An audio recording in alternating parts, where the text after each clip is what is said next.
Note भाई,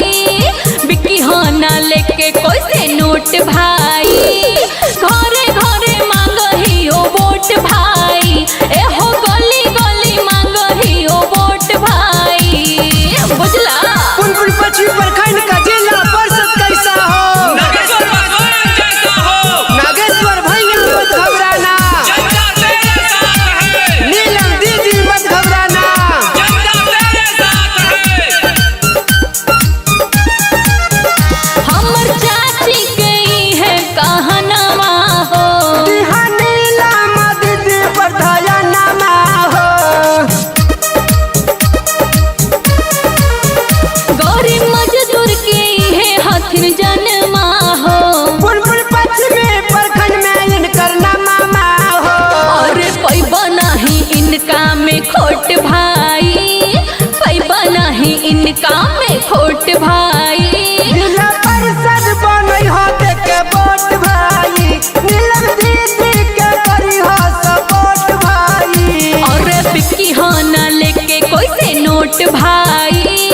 बिक्की होना लेके कैसे नोट भाई, घरे घरे मांगही ओ वोट भाई, एहो गली गली मांगही ओ वोट भाई। पुनपुन पश्चिम प्रखंड का जिला परिषद कैसा हो, नागेश्वर भगवान जैसा हो, नागेश्वर भैया मत घबराना, जनता तेरे साथ है, नीलम दीदी मत घबराना,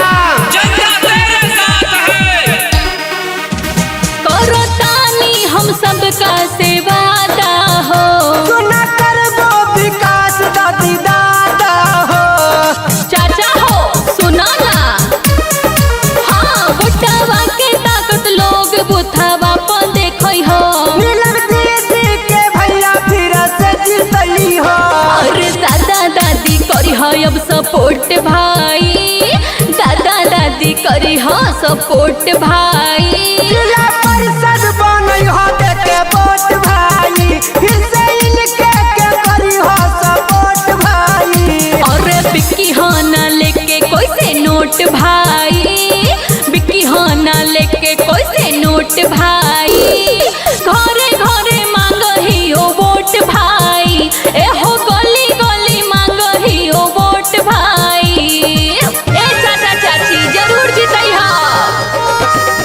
भैया भौजी दीदी सुना बात ना भूलई हो, बात ना भूलई हो, बात ना भूलई हो, चाचा चाची मिलो के सब एकजुट हो जाई हो, एकजुट हो जाई हो, एकजुट हो जाई हो, भैया दीदी के हो के बहकावा में न आई हो, बहकावा में न आई हो, बहकावा में न आई हो,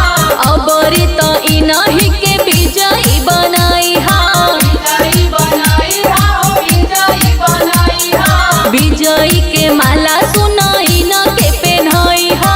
इना के पहनाई हो, माला इना के पहनाई हो। सुना सुना सुना सुना ए चाचा चाची सुना, नीलम दीदी के है अब फिर से जीताई हो, इना के जीताई हो, इना के जीताई हो, नागेश्वर भैया के अब फिर से जीताई हो, इना के जीताई हो, इना के जीताई हो, नीलम दीदी के है जिला परिषद बनाई हो, पार्षद बनाई हो, जिला पार्षद बनाई हो, नागेश्वर भैया के जिला परिषद बनाई हो, पार्षद बनाई हो, जिला पार्षद बनाई हो, जितिए हमर नीलम दीदी भइल पूरा हाला, भाई पूरा हाला हो, भाई पूरा हाला, इना के पहनावल जाई विजय के माला, विजयी के माला हो, विजयी के माला। Recording by Anoranjana Studio.